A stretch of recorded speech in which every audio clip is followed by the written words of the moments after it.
Viewers நம்ம இன்னைக்கு இந்த வீடியோல எந்த விஷயத்தை பத்தி பேச போறோம் அப்படின்னு சொல்லி பார்த்தோம் அப்படின்னா அட்டகத்தி படத்துக்கு அப்புறமா தினேஷ் இருக்கார் இல்லையா அட்டகத்தி தினேஷ் அப்படின்ற அந்த அடமொழியை பார்த்து கெத்து தினேஷ் அப்படின்னு சொல்லி எல்லாருமே சொல்லக்கூடிய அளவுக்கு லப்பர் பந்து அப்படின்ற திரைப்படம் வந்துட்டு தினேஷ் இருக்கார் இல்லையா அவருடைய கேரியர்ல ஒரு டர்ன் பேக்கா அமைஞ்சிருக்கு அப்படின்னு தான் சொல்லணும். இதுக்கு முன்னாடியே பார்த்தோம் அப்படின்னா கோலிவுட்ல தொடர்ந்து நல்ல நல்ல ஸ்கிரிப்ட் அப்படின்றத சூஸ் பண்ணி நல்ல நல்ல படங்களை கொடுத்திருந்தாலும் கூட தினேஷ் இருக்கார் இல்லையா அவருக்கான அடையாளம் அப்படின்றது தொடர்ந்து கிடைக்காத ஒரு விஷயமா இருந்துச்சு அப்படின்னே சொல்லலாம். ஸோ கோலிவுட்டை பொறுத்த வரைக்குமே பார்த்தோம் அப்படின்னா மாஸ் ஹீரோஸ்க்கு பஞ்சமே இல்லை அப்படின்னே சொல்லலாம். அதே மாதிரி பார்த்தோம் அப்படின்னா ஒரே ஸ்டைலில் படம் நடிக்கிறது இருக்கு இல்லையா என் படம் அப்படின்னு எடுத்துட்டா 4 சாங் இருக்கும் 2 ஃபைட் இருக்கும் அதை தாண்டி பார்த்தோம் அப்படின்னா மாஸ் டைலாக்ஸ் இருக்கும் அப்படின்ற மாதிரி படம் பண்ணக்கூடிய ஹீரோக்கள் இருக்காங்க இல்லையா அவங்களும் நிறைய பேர் இருக்காங்க.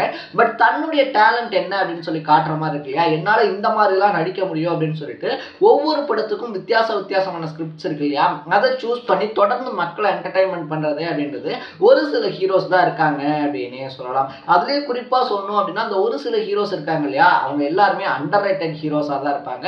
அவங்களுக்கான ரெகக்னேஷன் அப்படின்றதும் பெரிய அளவில் கிடைச்சிருக்காது அப்படின்னு தான் சொல்லணும். பட் இது எல்லாத்தையுமே தாண்டி பார்த்தோம் அப்படின்னா தொடர்ந்து போராடினதுனால இன்னைக்கு தன்னோட 40வது வயசுல பார்த்தோம் அப்படின்னா கெத்து தினேஷ் அப்படின்ற ஒரு அடமொழியோட லப்பர் பந்து திரைப்படத்தில் அவருடைய பர்ஃபார்மன்ஸை பற்றி பேசாத ஆளே இல்லை அப்படின்னு சொல்லக்கூடிய அளவுக்கு ஒரு சூப்பரான பர்ஃபார்மன்ஸ் அப்படின்றத தினேஷ் பண்ணியிருக்காரு அப்படின்னு தான் சொல்லணும். பட் இந்த பர்ஃபார்மன்ஸ் அப்படின்றது இருக்கு இல்லையா அவ்வளோ ஈஸியாக வந்த ஒரு விஷயம் கிடையாது. அதுக்காக ரொம்ப கடினமாக உழைச்ச ஒரு உழைப்பாளி தான் தினேஷ் அப்படின்னே சொல்லலாம். ஸோ கிட்டத்தட்ட 10-12 வருஷமா பார்த்தோம் அப்படின்னா அந்த சினிமா உலகம் இருக்கு இல்லையா கோலிவுட்ல போராடிக்கிட்டு இருக்கக்கூடிய தன்னுடைய திறமைக்கான ரெகக்னேஷன் இருக்கு இல்லையா அதுக்காக போராடிக்கிட்டு இருக்கக்கூடிய பலர்ல ஒருத்தர் தான் அட்டகத்தி தினேஷ் இப்போ கெத்து தினேஷ் அப்படின்னு சொல்லலாம். ஸோ யார் இந்த தினேஷ் அவருடைய பின்னணி என்ன அப்படின்னு சொல்லி தான் இந்த வீடியோல பேச போறோம். அதுக்கு முன்னாடி நம்ம சேனலுக்கு நீங்க புதுசா வந்திருந்தீங்க அப்படின்னா அப்பப்போ அப்டேட்டா போயிட்டு இருக்கக்கூடிய விஷயங்கள் அது கரண்ட் அஃபேர்ஸா இருந்தாலும் சரி பாலிடிக்ஸா இருந்தாலும் சரி ஸ்போர்ட்ஸா இருந்தாலும் சரி அப்பப்போ அப்டேட்டா போயிட்டு இருக்கக்கூடிய விஷயங்கள் இருக்கு இல்லையா அதை தொடர்ந்து தெரிஞ்சுக்கணும் அப்படின்னு ஆசைப்பட்டீங்கன்னா மறக்காம சேனலை சப்ஸ்கிரைப் பண்ணிக்கோங்க. ஃபர்ஸ்ட் ஆஃப் ஆல் தினேஷை பத்தி சொல்லணும் அப்படின்னா இந்த கூத்து பற்ற அப்படின்னு வந்துட்டு சொல்லுவாங்க இல்லையா அங்க இருந்து தான் நிறைய ஹீரோக்கள் வந்திருக்காங்க அப்படின்னே சொல்லலாம். லைக் விஜய் சேதுபதியா இருந்தாலும் சரி இல்லை விமலா இருந்தாலும் சரி இந்த மாதிரி எக்கச்சக்கமான ஆக்டர்ஸ் பார்த்தோம் அப்படின்னா கூத்து பற்றையில ஸ்டார்ட் பண்ணவங்க தான் அப்படின்னே சொல்லலாம். ஸோ அந்த மாதிரி கூத்து பற்றையில நடிச்சுக்கிட்டு நான் வந்துட்டு ஒரு பெரிய ஆக்டர் ஆகணும் அப்படின்னு சொல்லி ஆசைப்பட்டவங்கள ஒருத்தர் தான் தினேஷ்.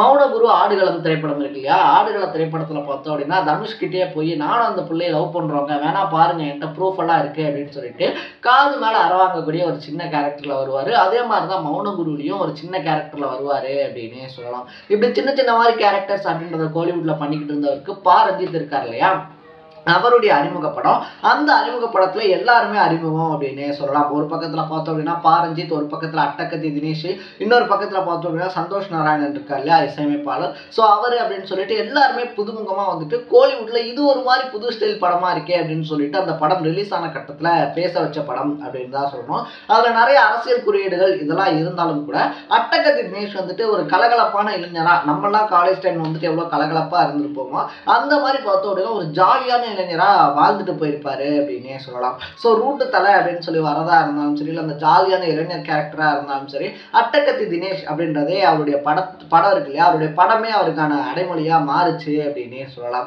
அதுக்கப்புறமா யாருமே எக்ஸ்பெக்ட் பண்ணாத விதத்துல குக்கு அப்படின்ற திரைப்படத்துல பார்த்தோம் அப்படின்னா பார்வை இல்லாத ஒருத்தரா நடிக்கிறது அவங்களுடைய வாழ்க்கையில அவங்களுக்கு ஒரு காதல் வந்துச்சு அப்படின்னா அது எப்படி இருக்கும் அப்படின்னு சொல்லிட்டு ஒரு அவுட்ஸ்டாண்டிங்கான பர்ஃபார்மன்ஸ் அப்படின்றத குக்குல கொடுத்துருப்பாரு. யாரும் அந்த பையன் அட்டகத்தில வந்துட்டு ஜாலியா சுத்திக்கிட்டு இருந்த பையன் இப்படி பர்ஃபார்மன்ஸ்ல மிரட்டுறானே அப்படின்னு சொல்லிட்டு இந்த பையன் கண்டிப்பா பெரிய ஆளா வருவான் அப்படின்னு சொல்லிட்டு அந்த படத்தை பார்த்ததுக்கு அப்புறமா விமர்சனங்கள் எழுதப்பட்டுச்சு அப்படின்னே சொல்லலாம். அதுக்கப்புறமும் தொடர்ந்து பார்த்தோம் அப்படின்னா விசாரணை திரைப்படம் இருக்கு இல்லையா வெற்றிமாறனுடைய இயக்கத்துல வந்தது அப்படின்னு தான் சொல்லணும். அந்த திரைப்படத்துல அட்டகத்தி தினேஷனுடைய பர்ஃபார்மன்ஸ் அப்படின்றத ஒரு அடிவாங்கக்கூடிய சீனா இருந்தாலும் சரி இல்ல கோர்ட்ல வந்துட்டு எங்களை ஒத்துக்க சொல்லி கொடுமைப்படுத்துறாங்கயா அப்படின்னு சொல்லிட்டு கதறி அழுகிறதா இருந்தாலும் சரி பார்க்குற நமக்கே வந்துட்டு ஒரு நிமிஷம் அழுக வர மாதிரி ஒரு மாதிரி மனசை போட்டு பிசைகிற மாதிரியான ஒரு பர்ஃபார்மன்ஸ் அப்படின்னு தான் சொல்லணும். ஒரு கஷ்டமான சூழ்நிலையை நம்ம மனசுக்கு கொடுக்குற மாதிரியான ஒரு பர்ஃபார்மன்ஸ் அப்படின்றத கொடுத்துருப்பாரு. ஸோ விசாரணை திரைப்படத்துக்கு வந்து தேசிய விருதுகள்லாம் அனௌன்ஸ் பண்ணப்பட்டப்போ கூட அதில் மெயின் பில்லரே வந்துட்டு தினேஷ் தானே அவருக்கே வந்துட்டு அவார்ட் தரல அப்படின்னு சொல்லிட்டு பலருமே அந்த காலகட்டத்தில் கேள்வி எழுப்பிட்டு இருந்தாங்க அப்படின்னு சொல்லலாம். ஸோ இந்த மாதிரி சக்ஸஸ்லேயே போயிட்டு இருந்த அவருடைய படங்களுக்கு நடுவில் அப்பப்போ பார்த்தோம் அப்படின்னா ஒரு நாள் கூத்து அண்ணனுக்கு ஜெய் களவாணி மாப்பிள்ளை அப்படின்னு சொல்லிட்டு ஹியூமரஸான படங்கள் 1-2 வந்து போய்கிட்டே இருந்துச்சு. எல்லா ஹீரோஸ்க்குமே பார்த்தோம் அப்படின்னா அப்ஸ் அண்ட் டவுன்ஸ் இருக்கு இல்லையா அந்த மாதிரி வந்துட்டு எல்லாமே தினேஷ் அவருடைய வாழ்க்கையில போய்கிட்டே இருந்தாலும் இவரோட சம காலத்துல கெரியரை ஸ்டார்ட் பண்ண ஹீரோஸ் இருக்காங்க இல்லையா, இவருக்கு லேட்டாக ஸ்டார்ட் பண்ணவங்க இல்லை சமகாலத்தில் ஸ்டார்ட் பண்ணவங்க, அவங்கெல்லாம் வந்துட்டு அடுத்த கோலிவுட்டுடைய நம்பிக்கை நட்சத்திரங்கள் அப்படின்னு சொல்லி பேசிக்கிட்டு இருக்கக்கூடிய சுச்சுவேஷனில் தினேஷுக்கு மட்டும் அப்படி ஒரு ரெகக்னேஷன் கிடைக்கவே இல்லை அப்படின்னு தான் சொல்லணும். காரணம் என்ன அப்படின்னா, அவருக்கு வந்துட்டு ஒரு அதிரி புதிரியான இன்ட்ரோ அப்படின்றதோ இல்லை மற்ற விஷயங்களோ எதுவுமே வந்துட்டு இருக்காது. அவருடைய இன்ட்ரோ சாதாரணமாக இருக்கும். ஒரு எமோஷனல் காட்சி வருது அப்படின்னா நமக்கெல்லாம் எப்படி அழுக வரும்போது தொண்டை கட்டிருமோ விம்முமோ நம்ம பேச முடியாதோ அதே மாதிரி தான் பார்த்தோம் அப்படின்னா, எங்கள் அப்பாவை ஏன் சார் கொன்னீங்க அப்படின்னு சொல்லிட்டு ஒரு படத்தில் வந்துட்டு அவர் கேட்கும்போது நம்மளே கேட்குற மாதிரி இருக்கும். நம்ம அந்த சுச்சுவேஷனில் வந்து தான் எப்படி அழுதுகிட்டே கேட்போமோ அதே மாதிரி பேசியிருப்பாரு. அதை தாண்டி டைலாக் டெலிவரி அப்படின்னு சொல்லி பார்க்கும்போது பார்த்தோம் அப்படின்னா, நம்ம எப்படி நார்மலாக பேசுவோமோ அதே மாதிரி ஒரு டைலாக் டெலிவரி அப்படின்றது இருந்தோன்னே, சார் இது நம்ம புள்ள சார் அப்படின்ற மாதிரி எல்லாரோடையுமே ஒரு ஜோவியலான கேரக்டர் தான் அட்டகத்தி தினேஷ் இருக்கார் இல்லையா, இப்போ கெத்து தினேஷ். அவர் வந்துட்டு எல்லாராலையும் பார்க்கப்பட்டாரு அப்படின்னே சொல்லலாம்.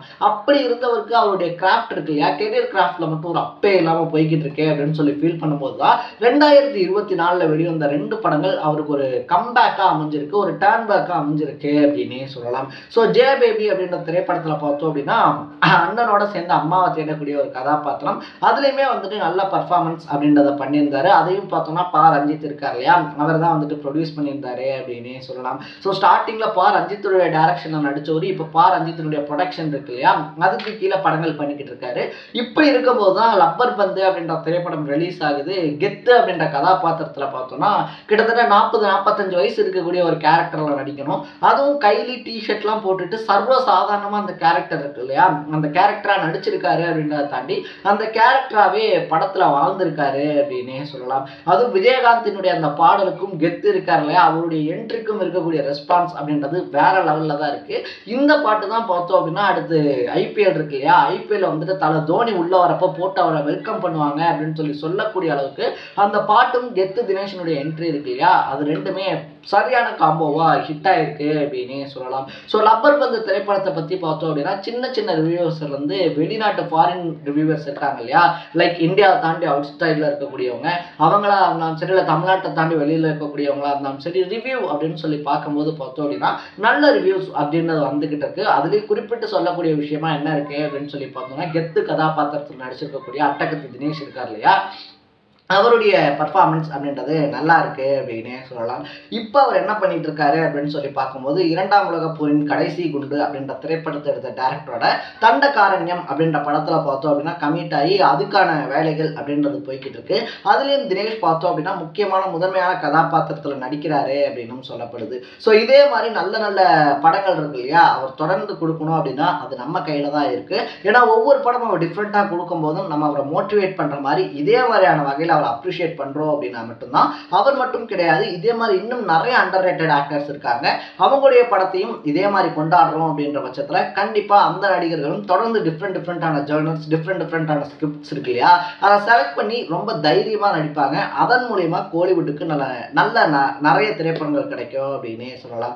நீங்க இந்த படம் இருக்கு இல்லையா, படத்தை பார்த்துருந்தீங்க அப்படின்னா லப்பர் பந்து படத்தினை பத்தில உங்களுடைய ரிவ்யூ என்ன அப்படின்றத ஷார்ட்டா கமெண்ட்ல போட்டு, உங்களுக்கு அட்டகத்தி தினேஷை எவ்வளவு பிடிக்கும், இப்ப கெத்து தினேஷா இருக்கக்கூடியவர் எவ்வளவு பிடிக்கும்ன்றத கமெண்ட்ல போட்டு மறக்காம சேனலை சப்ஸ்கிரைப் பண்ணிக்கோங்க. நாளைக்கு இதே மாதிரி இன்னொரு இன்ட்ரெஸ்டிங்கான வீடியோட சந்திக்கலாம். டாடா, பை பை.